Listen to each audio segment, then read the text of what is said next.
Meantime, a CNN business reporter named Allison Kosick has today tweeted, then deleted as an answer to somebody's question about the purpose of Occupy Wall Street in 140 characters or less, quote, "Purpose in 140 or less, bang on the bongos, smoke weed, exclamation point." Joining me now, as promised, is none of the above. Actor, activist, and Countdown contributor Mark Ruffalo. Good to see you again, sir. Great to be back. Thank you. Back from the New York protests. Any of that represent what you saw? I didn't see any of that. I didn't smell any weed. And about the bongos. I did hear some bongos. Okay, well, it's the guiltiest charge. Yes, then. yes, terribly so. Those terrible bongos that are making the world a lousy place to live in. All right. So, but what are people not seeing that they should know about it? You know, this is a movement that that started with the idea that what I saw down there is a celebration of democracy. Mm-hmm. I saw the celebration of justice, freedom of speech, and the rule of law over all men. And I saw there was a real sweetness there, a real kindness, and all kinds of different people. I saw moms, single moms with their kids. I saw single dads with their kids. I saw old grannies. I saw young people. I saw people out of work, kids out of work, kids graduated from college with degrees who can't find work because our work's been taken overseas. And it was, to me, just a beautiful celebration of democracy. What do you get out of the idea that they're being portrayed nationally in reputable, supposedly neutral news organizations, not what we just saw there, but as ineffective, meriting the juvenile simplifications on CNN one moment, then portrayed as likely to become violent, and when all else fails, that's right, they're Hitler and the French Revolution. I mean, they forgot the 1776, the American Revolution. Okay, good point. And that was a turning point. That created this democracy that we live under today. And it was based on the same principles that are guiding us here.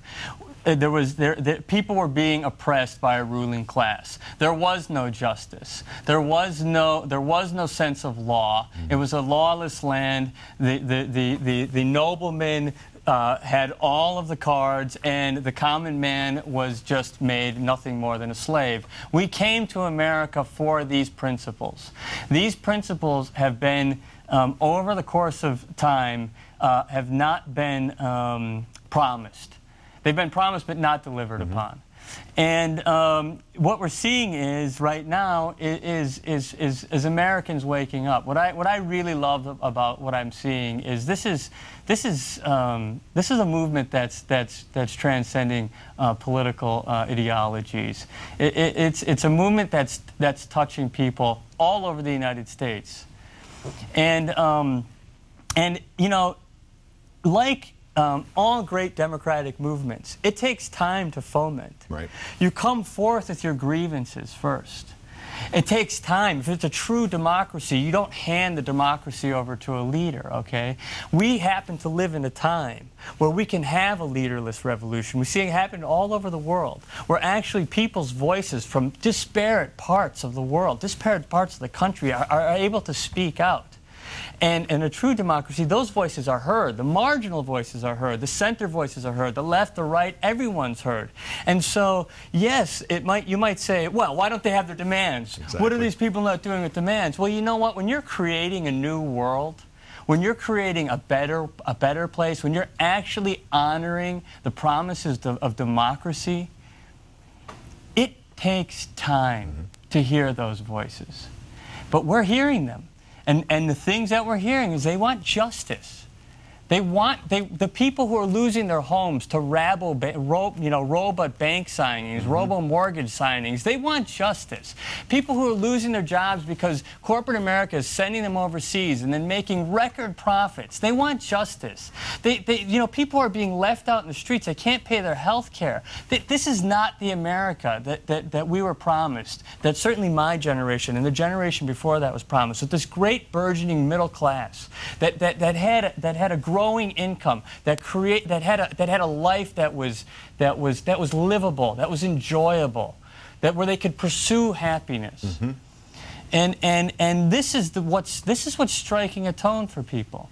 Has it struck you to the people who want to be involved but are in no position to come to Zuccotti Park or to even one of the Occupy fill-in-the-blank Your City Here events around the country, what to do? What can you do from home? People have been going to the, you know, what's wonderful about this is people have a voice now from sitting at home. They can engage in a conversation through their social media, reach out to their family and friends, touch people, create another kind of movement. When you see the Twitter feeds on this thing, it's amazing. On my Twitter, I was asking people, the 99 percenters.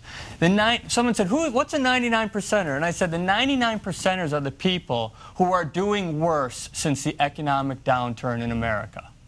That's the 99%. If you're doing better since the economic down point in America, then you're 1%. The rest of us, our moms, our dads, our grandmothers, our grandfathers, they are the 99 percenters. I don't care what your political beliefs are.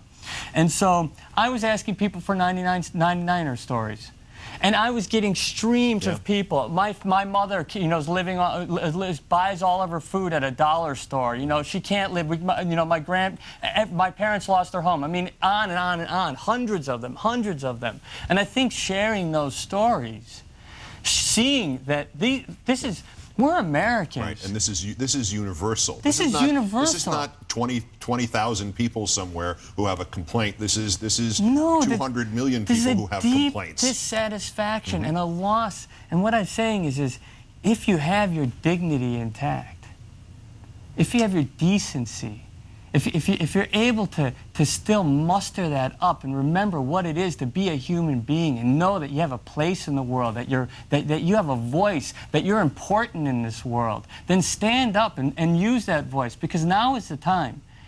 We are the change that we're waiting for. We put President Obama into the office because we wanted change. That's why he overwhelmingly went into office. That change didn't happen to come about for many, many different reasons.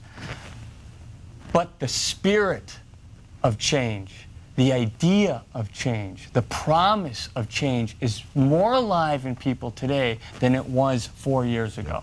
I think you're right. All right, conveniently, there's a second huge story breaking that is in your wheelhouse, the Keystone XL pipeline. So let me take a break then. There's a huge scandal developing over the buddy-buddy system that could get this thing approved by the State Department and thus by the White House, and we'll return with that next. More evidence tonight that the overlap between government and those who lobby government could kill democracy. This time it's a disturbing paper trail concerning the infamous Keystone XL tar sands pipeline. Our third story in the countdown, because of that paper trail, the State Department might wind up approving the project that will pipe heated sludge from Western Canada to the Gulf of Mexico. Nothing could go wrong there. Much is revealed in State Department emails obtained through a Freedom of Information Act filing by the environmental group Friends of the Earth. They show a cozy, congratulatory correspondence between a Trans-Canada lobbyist in Washington and an American official in Ottawa. Trans-Canada, the group behind the pipeline company. Paul Elliott, the lobbyist, worked for Secretary of State Clinton when she was running for president in 2008. The State Department, under Secretary Clinton, will make the final decision on the 1,700-mile pipeline this year. When that pipeline project won the support of Montana Senator Max Baucus, Elliott got an email from the American Embassy that said, "Go Paul." It was written by Marja Verloop, the counselor for energy and environment. Part of her job is to listen to environmentalists who say extracting the crude from oil sands creates heavy emissions, destroys forests, and endangers a critical aquifer. Back with us is Mark Ruffalo in his role as environmentalist. All right, I'm going to try to see if I can do this right. The official responsible for listening to the objections of environmentalists just to the extraction process, never mind the crazy Rube Goldberg heated pipeline across two countries. That person is congratulating the lobbyist for the pipeline company for scoring the support of a senator? Once again, here we are, part and parcel. We have the corporation and the people who work for the corporation now infiltrating the process of how we protect our people. Now, if that isn't a conflict of interest, what is? Yeah, exactly. And it's endemic. It's happening everywhere. It's happening with the. This is a branch off the same tree.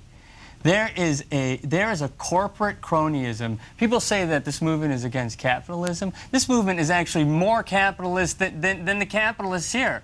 Corporate cronyism, corporate welfare, corporate favor, these things are what are ruling this country right now. And we see this guy who should be recusing himself. And this is the embarrassment. Look at the embarrassment of the American system, that this is all being exposed. The same thing is happening here in New York State with hydrofracking. We have the people who are supposed to be looking to see if this is actually safe are people who work for these gas companies. In the past, they would have said something in them intuitively would have said, or somebody would have said it to them if they didn't have the morals. They would have said, as you said, got to recuse myself on this because I own the company. Instead, you get hired to be the independent expert based on the fact that you own part of the company. Yes, that's what they're after. That's what she told him. He said, I don't know if I should be on this panel. Don't they know I work for TransCanada? And she said, that's exactly why we want you. Now, the same things. So then they say, well, let's rely on the science. We forget the science. You have 40 scientists coming out to say that is as hugely destructive as possible. Okay? You have economists coming out and saying that isn't going to be energy independence. That pipeline's going from Canada down to the Gulf Coast so that they could put it on a ship and sell it on the international market. Yeah, there's no great crisis where they need this stuff in Texas, is there? No, please. No. No. They'd be better off piping water into Texas because of global warming. Seriously, to knock down the fires that started once Rick Perry had the prayer session.